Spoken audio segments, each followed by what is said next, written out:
Hey friends, Leigh Brown here. Welcome back to My Kitchen, My Rules. And yes, I know I am zoom on the top and home on the bottom, and the camo does not match the green, so don't get distracted.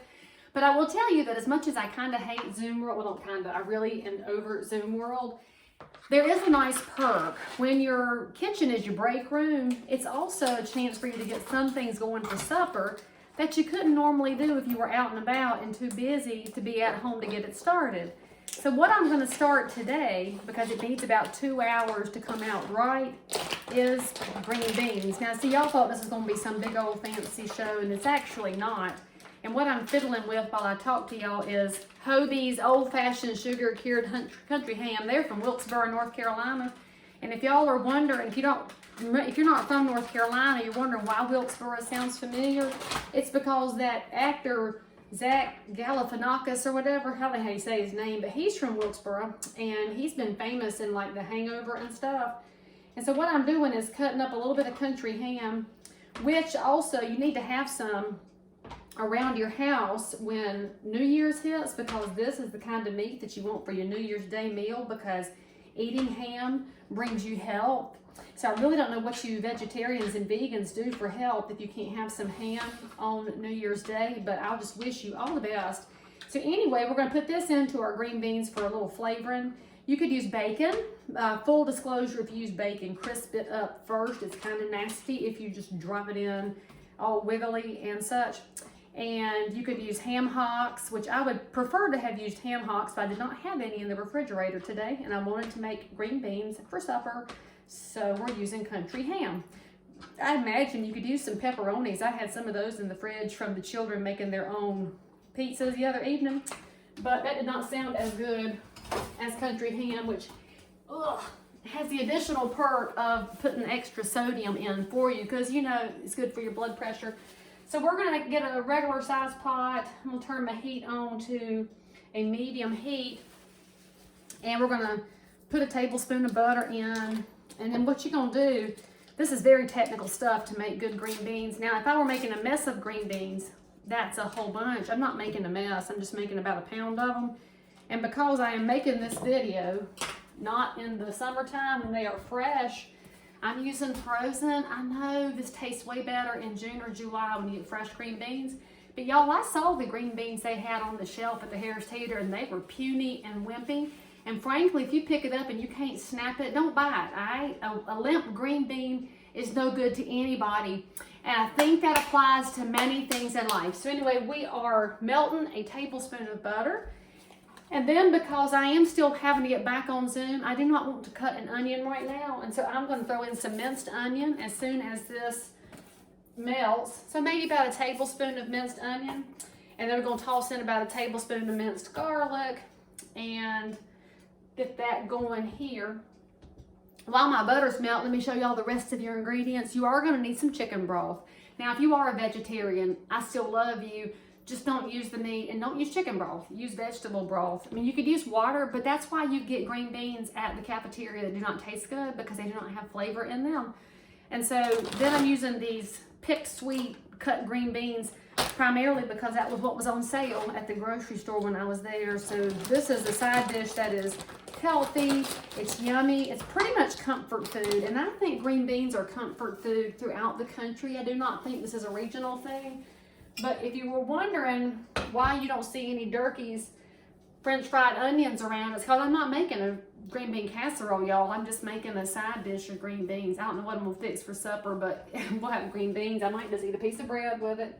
All right, so once that's melted, tablespoon of minced onion, tablespoon of minced garlic, and then we're gonna toss the country ham in there. Now, this particular package of country ham comes with a couple of side pieces and a center, which is basically like a couple of biscuits worth of country ham. And if you are not from the South and you are wondering what country ham is, it is cured, generally sugar cured. It's got lots of sodium in it. It's lots of amazingness.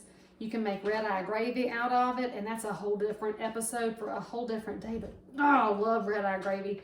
And this is something that cooks in about 2 minutes flat. You really just heat it back up in a frying pan. It is so fast to heat up. which makes this your best friend if you have some biscuits around. I hadn't made biscuits for y'all either, because mine are buttermilk. Some people eat the baking powder kind, but I don't care for that kind because, you know, again, my kitchen, my rules. All right, so let's get that going. And so you can do all this, frankly, even while you're on your conference call. Let's put in a tablespoon of minced onions, which for me is as many as you can see in the melted butter. And some minced garlic, which again, I could be cutting some fresh up. And if you have the time and you don't have to get back to any kind of a Zoom call or don't have clothes you can mess up or not going to see anybody in public where you're going to smell like onions in the middle of the day, and you can go ahead and cut it up. But I don't have that luxury today. All right, so let's toss in our country ham. I basically have 2 pieces of biscuit meat's worth because I'll eat this straight out of the green beans. Now, if you put in things like ham hocks or side meat, you don't have to eat those with your green beans. You can fish them out if you need to. It depends on your desire for cholesterol or the lack thereof. All right, so we're gonna get that warming up in here and get it nice and scenty, because with the minced dried stuff, you're just looking for the aroma to hit. All right. Now again, your country ham only needs like 2 minutes to cook because it'll be done. Y'all hear it? See, it's a good sound, and then it's gonna smell good all afternoon while I'm over here working. And now, once that gets, you'll see the edges will curl. All right. And we'll get that there. Now we're gonna add some chicken broth. Now I would add about 2 cups of chicken broth or thereabouts. You can also use some water. You can cut it if you want to. But this is truly the secret to really good green beans, is cooking them in chicken. I mean, that just is what it is. So we're gonna get that up to a boil, and after that's boiling, we will add the ingredient you didn't know was gonna be in here, makes it so good. You ready? Red pepper flakes. And if you don't have any in your house, steal some from the pizza restaurant when you go to get pizza, because it always makes your pizza better too. And the amount of red pepper you put in depends on how much heat your family likes. So definitely we're putting in a little bit of extra because my mama's not eating supper tonight, but if she were coming, I would totally cut out the red pepper flakes. Then you'll need a little bit of salt. You can put pepper, regular pepper if you want. I'm using kosher, of course. I'm gonna put in about I don't know, 2 teaspoons worth, or 1.5 teaspoons.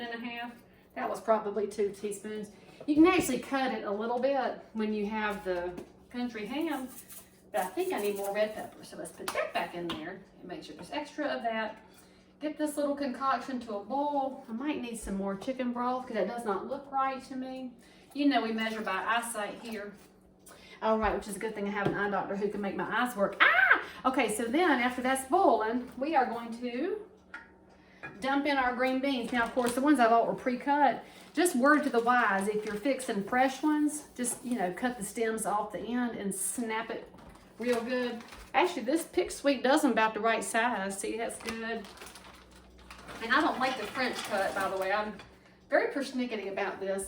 We grow the bush Silver Lake ones. They're real good beans. Burpee has the seeds for those.